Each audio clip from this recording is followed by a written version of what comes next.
18 সালের ভোট কারচুপি, রাতের ভোটের সভাপতিত্ব করেছিলেন এই জেনারেল আজিজ সাহেব। না হলে এই ভোটকে কিভাবে তিনি বলেন যে বাংলাদেশের ইতিহাসে সবচেয়ে ভালো নির্বাচন উনি দেখেছেন, এবং ওনার এর চাইতে ভালো নির্বাচন উনি কখনো দেখেননি। অবশ্য বলবেনই, যার নেতৃত্বে উনি আছেন প্রধানমন্ত্রী শেখ হাসিনা, তিনি তো বলেছেন, মান্না ভাই প্রায় এটা বলেন, এত সুন্দর নির্বাচন করলাম বিরোধী দল মানতেই চায় না। তো সেই রকম মিথ্যা কথা যখন এইভাবে বেমালুম বলা যায়, তখন বাকিরা কি বলবেন সেটা তো পরিষ্কার। তো এইটা বাংলাদেশে এসছে। সুতরাং জেনারেল আজিজ কিংবা বেনজির আহমেদ কিংবা আমাদের দেশে আমলাদের এখনো নাম এইভাবে আসেনি, আসবে কারো না কারো নাম আসবে, যারা বিভিন্ন জায়গায় বসে এই পুরো প্রশাসনকে কাজে লাগিয়েছেন। প্রত্যেকটি রাষ্ট্রীয় প্রতিষ্ঠান কিংবা বিচার বিভাগ যারা এইরকম একটি শাসন টিকিয়ে রাখতে নানাভাবে সহায়তা করে চলেছেন, সব মিলিয়ে যেটা বানানো হয়েছে তাতে এই রাষ্ট্র ব্যবস্থার মধ্যে আর সরকার পরিবর্তনটাও তো সম্ভব না। সরকার পরিবর্তন করতে হলে আমাদেরকে রাষ্ট্রের বিরুদ্ধে লড়তে হচ্ছে। একটা গণতান্ত্রিক ব্যবস্থায় সরকারের বিরুদ্ধে কিন্তু লড়াই হয়, জনগণ লড়াই করে, কিন্তু সেই লড়াইটা একেবারে সবসময় নেসেসারিলি আবশ্যিকভাবে রাষ্ট্রের পুরো বিরুদ্ধে লড়াই করতে হয় না। ভারতেও এখন পর্যন্ত এই আওয়াজটা উঠছে যা তারা এখন গণতান্ত্রিক লড়াই সরকারের বিরুদ্ধে নির্বাচন করবে, কিন্তু ধীরে ধীরে ভারতীয় সরকার তাদের রাষ্ট্রটাকে এইভাবে দখল করার চেষ্টা করছেন এবং সেখানে একটা ডিকটেটরশিপের দিকে যাচ্ছে। ফলে তাদেরকেও ওই ডিকটেটরশিপ পুরোপুরি কায়েম হওয়ার আগেই তারা লড়াইটা করছেন। কিন্তু আমাদের বাংলাদেশে ডিকটেটরশিপ পুরোপুরি কায়েম হয়েছে, পুরো রাষ্ট্রটা এখানে সরকার দখল করে নিয়েছে এবং এই সরকারের বিরুদ্ধে লড়াইটা এখন রাষ্ট্র ব্যবস্থা বদলের লড়াইয়ে পরিণত হয়েছে।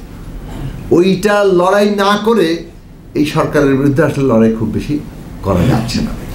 এই বাস্তবতাটা আজকে বাংলাদেশে তৈরি হয়েছে। এটা যত কঠিন শোনাক, এটা বাস্তবতা, এবং এই বাস্তবতাই আমাদেরকে জনগণকে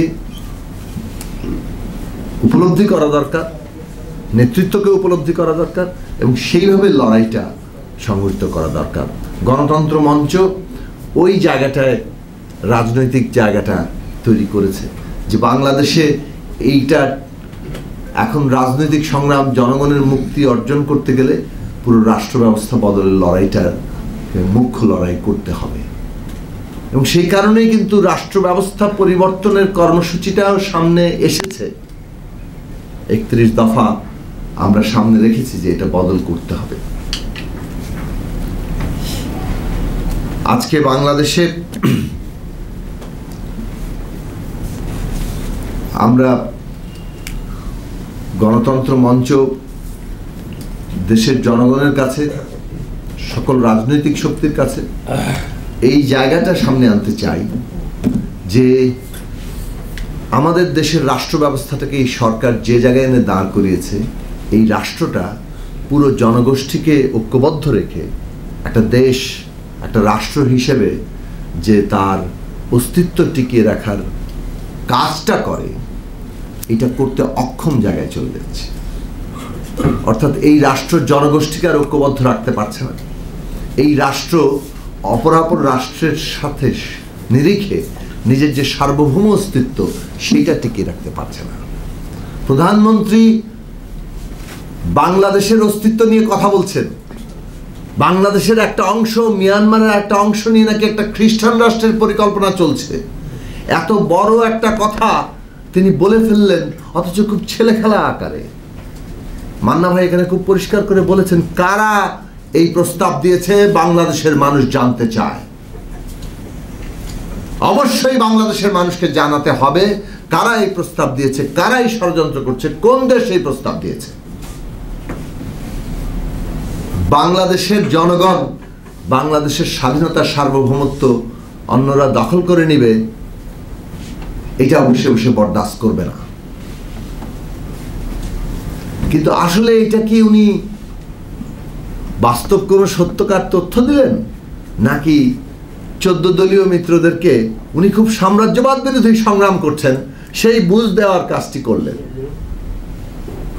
ওনার 14 দলের মিত্ররা মন খারাপ, প্রাপ্তি অপ্রাপ্তি নিয়ে সমস্যা আছে, ওনার কাছে দেন দরবারে গিয়েছেন, কি প্রাপ্তির আশ্বাস দিয়েছেন তা তো আমরা খবর পাই নাই, কিন্তু সাম্রাজ্যবাদ বিরোধী লড়াইয়ের উনি একটা বেশ তাদেরকে বুঝ দিয়ে দিয়েছেন যে এইখানে বিমান ঘাঁটি করতে চাচ্ছে, ওইখানে খ্রিস্টান রাষ্ট্র করতে চাচ্ছে, আর উনি কিভাবে এই লড়াইটা করছেন বাংলাদেশের সার্বভৌমত্ব রক্ষার জন্য।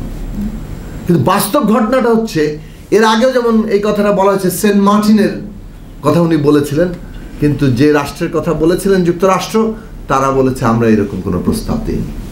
এখন এই বক্তব্য উনি আবারও দিলেন খ্রিস্টান রাষ্ট্র কিংবা বিমান ঘাঁটি।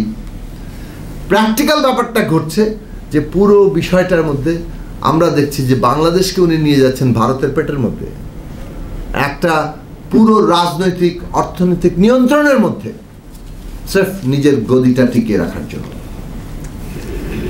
সুতরাং জনগণকে সার্বভৌমত্বের জায়গা থেকে, দেশের জায়গা থেকে একটা তথ্য দিবেন, যে তথ্য পরিষ্কার করবেন না,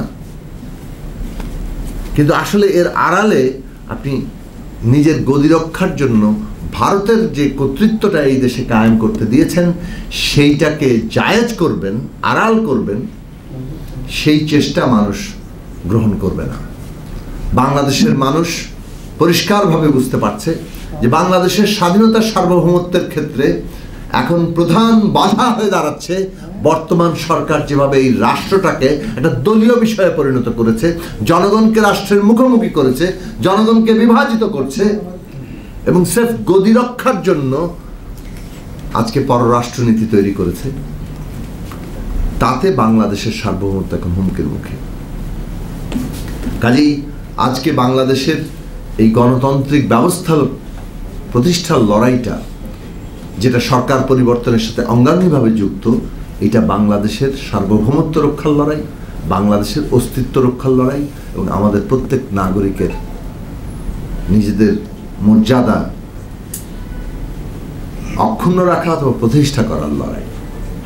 সেই লড়াইটাকে সেই জায়গা থেকে আমাদের গড়ে তোলা দরকার, জনগণকে সেই জায়গা থেকে ঐক্যবদ্ধ করা দরকার। গণতন্ত্র মঞ্চ, আমরা এখানে যে গণফোরাম, জাতীয় মুক্তি কাউন্সিল, বাংলাদেশ জাসদ উপস্থিত হয়েছেন, দেশে আরও অপরাপর গণতান্ত্রিক সংগঠনগুলোর সাথে আমরা